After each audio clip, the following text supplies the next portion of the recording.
Hi everyone, this is Professor Benjamin, and you have finished week one of this course. Well, you're close to finishing week one of this course. So each week I send out a roundup. It could be in written form, typed out form, or it will be a video format just like this. And you'll be able to find that under this announcement section in the course. Remember again, if you are not receiving notices from me, comments, other things, you would want to go under here under your account and your notifications, and you can, or your settings, and you can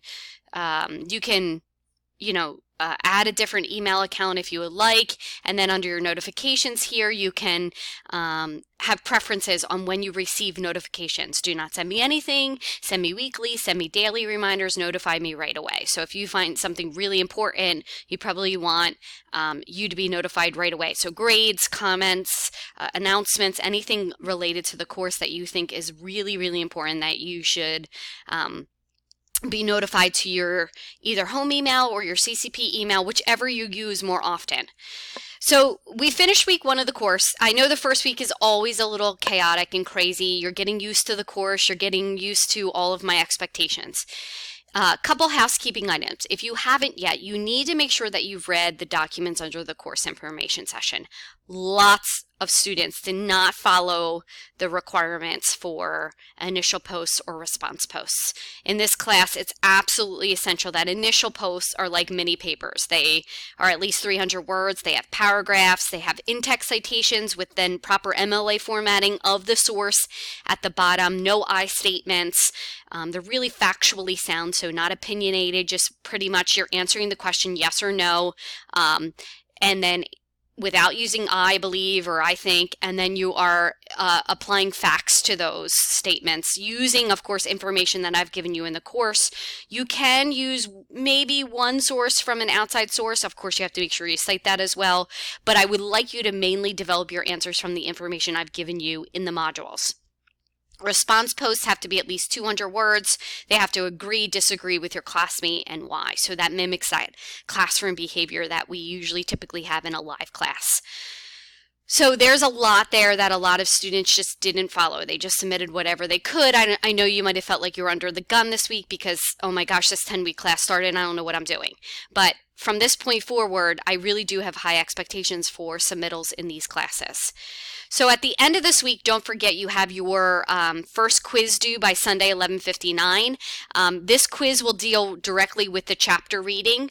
If you don't have the textbook yet, you can of course use the PowerPoint to try and muddle your way through the first quiz. You're more than welcome to do that. I would not refrain from taking the quiz because I don't have the textbook. I would give it a shot because it's worth it to give it a shot. Now, this week was a little bit different than all the weeks that will come because this class started on a Tuesday, so we couldn't have a due date on a Tuesday because the class started on Tuesday. So please take note to these comments that I'm about to say.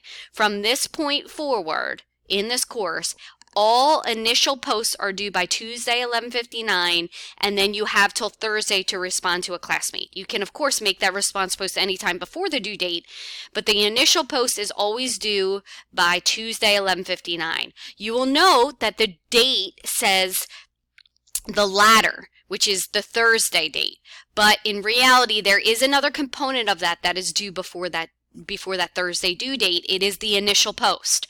If you do not submit an initial post by the Tuesday deadline, you will not receive full credit for the post. So if you make that post after the Tuesday deadline, an initial post, I do not give you credit for it. You have to meet that deadline. So that is really important. So please take note to that. Put it in whether you use a phone or a planner. Please make sure that you're aware of those due dates. If you have any questions, feel free to reach out. I have that written in numerous places throughout the course, so please take note to it.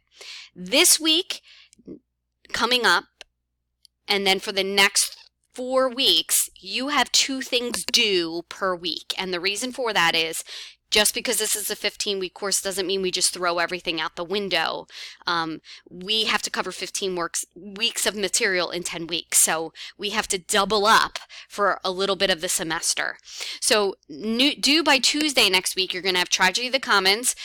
We're going to cover this entire session and this entire session. So you have an initial post due for Tragedy of the Commons by Tuesday, 11:59, and a response post by Thursday, October 10th.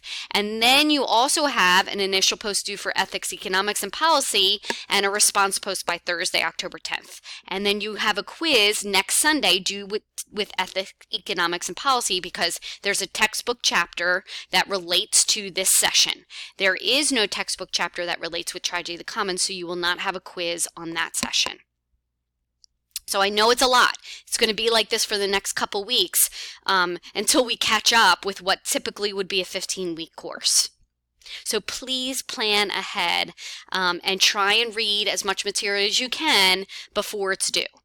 So I want to walk through just a little bit of that material before you cover it. So the first thing we're going to cover is this Tragedy of the Commons. This document here is the absolute most important document in this entire class. It's called Tragedy of the Commons by Garrett Hardin.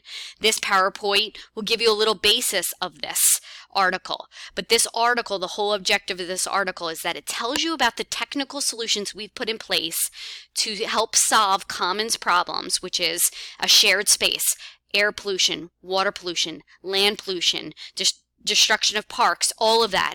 We always put these technical solutions in place, and it could be mutual corrosion, it could be a welfare state, it could be laws, it could be having a national park system, or privatizing. We've done all of these technical solutions to help solve and refrain from abusing these commons, trying to refrain people from abusing these commons, and it's never really completely solved the initial problem. All it does is put a patch on it. So here's a great example. Right now there's a big war on plastic straws, and the whole idea is that we're destroying the oceans with all this plastic, so the first thing we're going to look at is plastic bags, and then we look at plastic straws. So there's a whole new movement to replace plastic straws with reusable straws, right? Straws that you carry in your purse and you clean them out and all this kind of stuff. Sounds great on paper. It's a technical solution to the commons problem, meaning that if we don't teach people that we do not even need straws, only babies need straws or little children need straws, we do not need straws. We can drink from a cup without a straw. If we just don't teach people, like if we're missing that whole morality part, which is the education portion, that we need to teach people that we do not need to use straws as adults. And the problem with this is the fact that we don't ever get to the real crux of the problem and teach people the morality portion of it. We just always slap the technical solution on top. Okay, so that's really important. This document highlights all the technical solutions we put in place to solve commons problems, and how they haven't worked, or how they sort of work. So mutual corrosion is one that works. And the reason that mutual corrosion works is we still feel like we have our freedoms, that we can do what we want, but you're just fined a little bit to comply. So they use parking meters in here. So you'll understand once you read about parking meters that you still feel like you could park places, but you actually have to pay to park. So you don't feel like you're taking away the person's freedom that they can't park there. You're just saying you can park here, but for a price. And so this is the same thing we do with air pollution and things like that. Is we say, oh, you can pollute, but you're going to pay a fine, or you can not recycle, but you're going to pay a fine for that. So we do these things to solve their technical solutions that try and solve the commons problems, and they never do.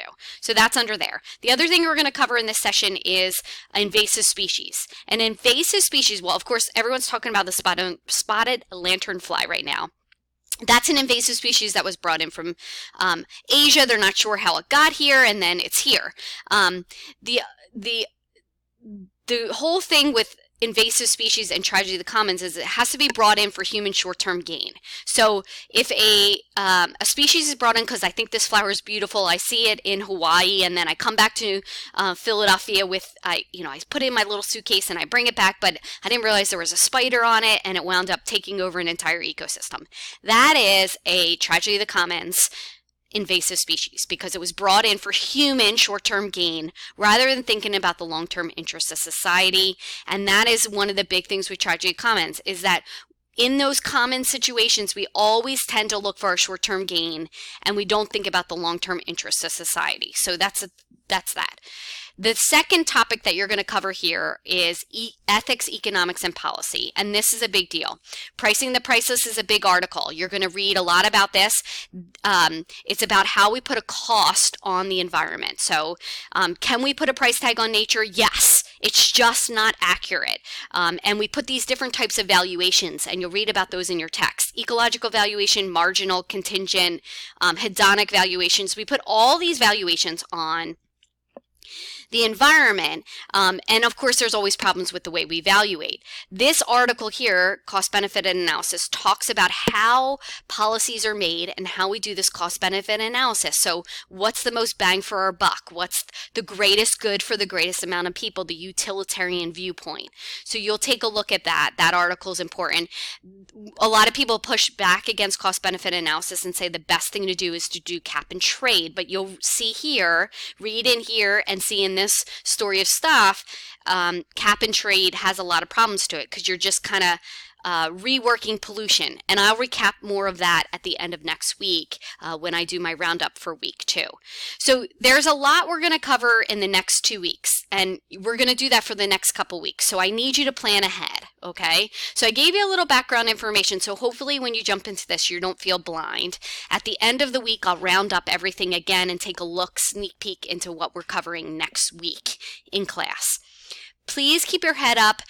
The best way to deal with this course is through proper time management skills. So you're actually going to have to put some work and time into this, especially because we're not meeting in the classroom.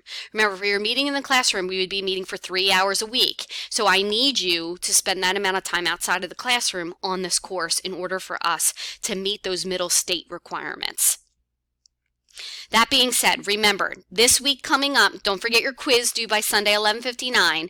This week coming up, you have a Tragedy Commons initial post due by Tuesday, a response post due by Thursday. You have an ethics and economics initial post due, response post, and then you have a quiz due for ethics, economics, and policy at the end of next week as well.